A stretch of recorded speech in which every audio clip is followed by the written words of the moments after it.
हज़रत इब्राहीम का ताल्लुक़ हज़रत नूह अलैहिस्सलाम के बेटे साम की नस्ल से था।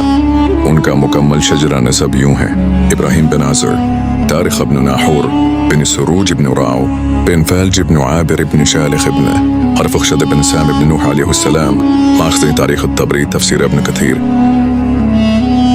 इनकी विलादत इराक़ के कदीम शहर और में हुई, जो उस वक्त एक तहज़ीबी, इक़्तिसादी और मजहबी मरकज़ था। ये वो दौर था जब ज़मीन बतों, नजौमियों, जादूगरों और जालिम बादशाहों से भरी हुई थी। एक बदतरीन इब्तिदाई माहौल। इनके वालिद आज़र खुद बदतराश थे और कौम आसमान के सितारों, सूरज व चांद को खुदा मानती थी। लेकिन हज़रत इब्राहीम बचपन से ही फितरी तौहीद पर यकीन रखते थे और हर रोज़ खुद से सवाल करते, क्या पत्थर मेरी तकदीर लिख सकता है? क्या चांद व सूरज खालिक हो सकते हैं?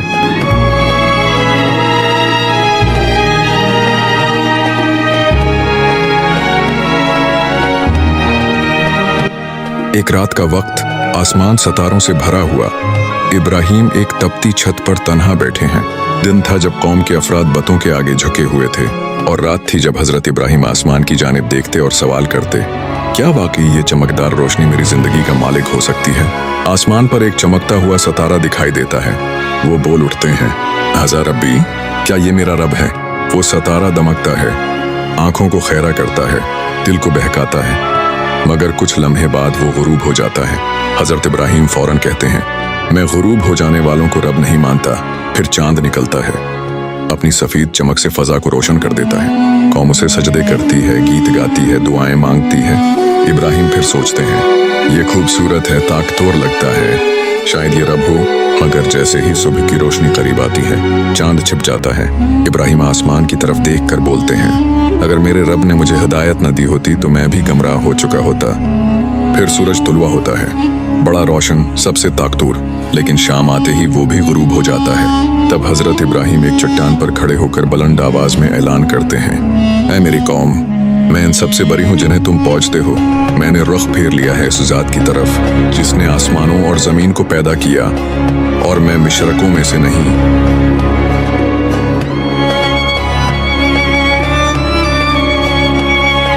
अजीम बतखाना, दीवारों पर सोने के बत, और दरमियान में एक 17 साला नौजवान खड़ा है। कौम ईद उल बत मनाने बाहर गई हुई है, मीले, गाने और शिर्क में मसरूफ। हज़रत इब्राहीम, जिन्हें एक उर्से से दिल में आग लगी हुई है, बतखाने में दाखिल होते हैं।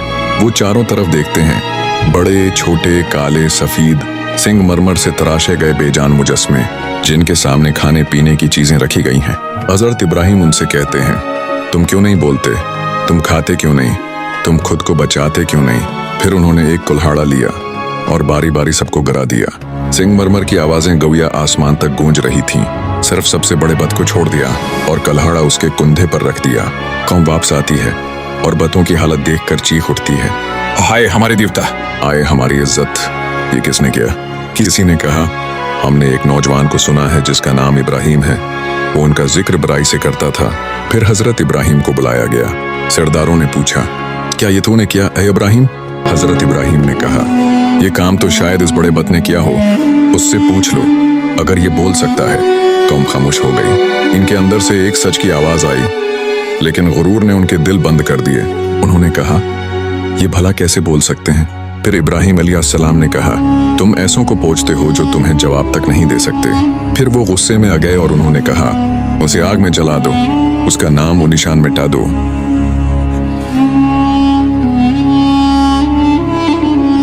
मंदर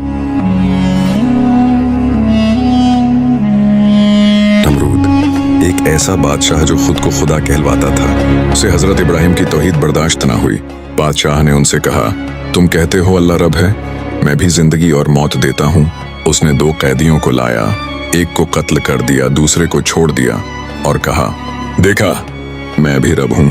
हज़रत इब्राहीम ने खामोशी से आसमान की तरफ देखा, मुस्कुराए और कहा, मेरा रब सूरज को मशरिक से निकालता है